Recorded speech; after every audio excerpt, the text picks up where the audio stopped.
Hello hi welcome to Kokila's kitchen. இன்றைக்கி நம்ம கிச்சனில் ஒரு சூப்பரான சட்னி தான் பார்க்க போகிறோம். ரொம்ப ரொம்ப சூப்பரான ரெசிபி இது. இது வந்து ஆக்ட்ரஸ் லக்ஷ்மி இருக்காங்க இல்லையா, செம்பருத்தி சீரியல்லாம் கூட வருவாங்கள்ல, அவங்க செஞ்சுருந்த ரெசிபி தான் இது. ரொம்ப சூப்பராக இருந்துச்சு. ஸோ அந்த ரெசிபி இன்றைக்கி உங்கள் கூட ஷேர் பண்ணலான்னு சொல்லி எடுத்து வந்திருக்கேன். வாங்க எப்படி செய்கிறதுன்னு பார்க்கலாம். நான் வந்து 2 பழுத்த தக்காளி, அடுத்து ஒரு வெங்காயம், ஒரு 5-6 பல் பூண்டு இது வந்து உரித்து எடுத்து வச்சுருக்கேன். நீங்கள் தக்காளி வந்து எந்த அளவுக்கு நிறைய சேர்த்துக்கிறீங்களோ அந்தளவுக்கு டேஸ்ட்டாக இருக்கும். நீங்கள் வந்து தக்காளியோட குவான்டிட்டி அதிகமாகவும் வெங்காயம் அதை விட கொஞ்சம் கம்மியாகவும் சேர்த்துக்கிட்டிங்கன்னா உங்களுக்கு வந்து இந்த சட்னி வந்து ரொம்ப சூப்பராக இருக்கும். இப்போது இந்த தக்காளி வெங்காயம் இதெல்லாம் வந்து நம்ம வாணலில் வேக வைக்க தான் போகிறோம். வெங்காயத்தை மட்டும் கட் பண்ணி சேர்த்துக்கலாம். தக்காளி வந்து கட் பண்ண வேண்டாம். அப்படியே வந்துட்டு நம்ம வந்து போட்டு இதை வந்து வேக வச்சு எடுத்துக்கலாம். நல்லா வேக வச்சுக்கணும். தக்காளி வந்து நல்லா சாஃப்டாக வெந்துடணும். அப்போ தான் வந்து டேஸ்ட் வந்து ரொம்ப நல்லாயிருக்கும். ஒரு பக்கம் நம்ம வந்துட்டு இந்த தக்காளி வெந்துட்டுருக்கட்டும். இன்னொரு பக்கம் நம்ம வந்து வாணலில் 1 ஸ்பூன் அளவு எண்ணெய் சேர்த்துக்கலாம். 1/4 ஸ்பூன் அளவு வெந்தயம், அடுத்து வந்து ஒரு 1/2 ஸ்பூன் அளவு தான் நான் கடுகு சேர்த்துக்கிட்டேன். நான் எடுத்திருந்த தக்காளிக்கு இந்த அளவு சேர்த்துக்கிட்டேன். அடுத்து ஒரு 2.5 டேபிள் ஸ்பூன் அளவு வெள்ளை உளுந்து இதெல்லாம் சேர்த்துட்டு ஒரு 7-8 காஞ்ச மிளகாய் இது கூட நான் சேர்த்துக்கிட்டேன்.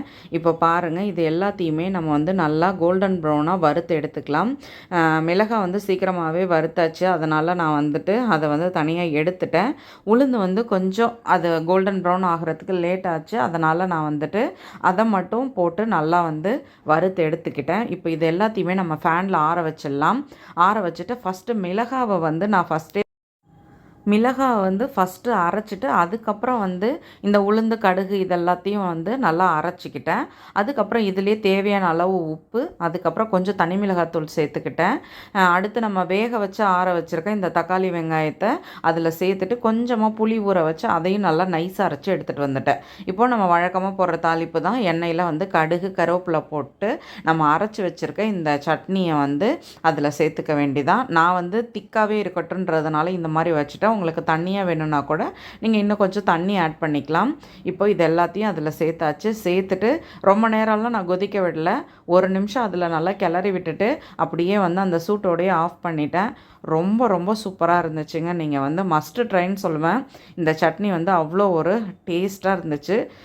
ஆக்சுவலாக இது அவங்க சொல்லும் பொழுதே சொன்னாங்க, முருகன் இட்லி கடை சட்னி அப்படின்னு சொல்லி தான் சொன்னாங்க. நான் இது வரைக்கும் சாப்பிட்டதில்லை, பட் இருந்தாலும் டேஸ்ட் வந்து அட்டகாசமாக இருந்துச்சு.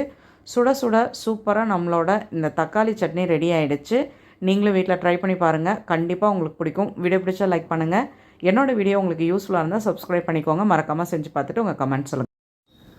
மறக்காமல் ஃப்ரெண்ட்ஸ் அண்ட் ஃபேமிலிக்கு ஷேர் பண்ணுங்கள். வீடியோ பிடிச்சா லைக் பண்ணுங்கள். தேங்க்யூ.